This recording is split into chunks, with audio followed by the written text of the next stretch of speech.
Welcome to the Ed Benton Show. I'm Ed Benton, your host.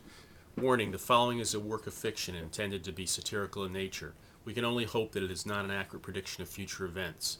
2024 America's Final Days by Ed Benton. Day 5, Monday, July 8th, 2024. Multiculturalism and Shari'a Law.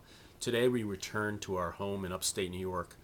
Tomorrow I will be attending the opening of the 2024-25 session of the MacUnion Supranational Congress at the MacUnion headquarters in Manhattan.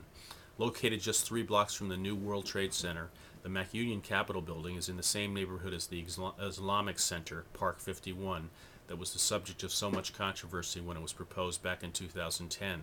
Park 51 is now well accepted after having survived a bombing on 9/11/2011 by extremists who claim to be honoring the memory of the victims of the 9/11 destruction of the original World Trade Center. The MacUnion Supranational Congress has declared that multiculturalism is one of its core principles. Recently, America's Supreme Court ruled on a case involving the constitutionality of a state law that made bigamy a criminal offense. The defendant in the case, Mr. Muhammad, claimed that he had a right to have 4 wives and that he was only following the dictates of Islamic or Sharia law. The court reversed his conviction and overturned its out-of-date 1878 decision, reasoning that the bigamy law was an unconstitutional violation of Mr. Muhammad's First Amendment right of free exercise of religion, and that there was no rational basis for the prohibition of polygamy. Is there really anything seriously wrong with having 4 wives?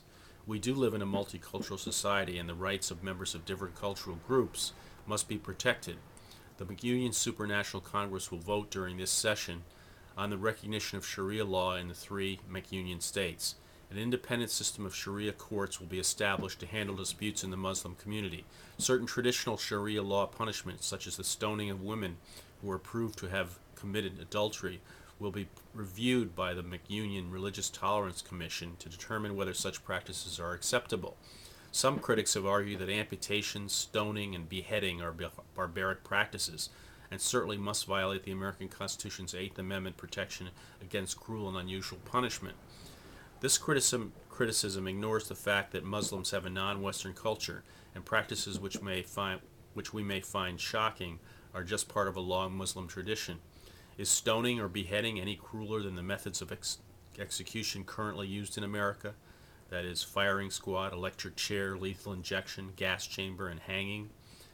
End of day 5.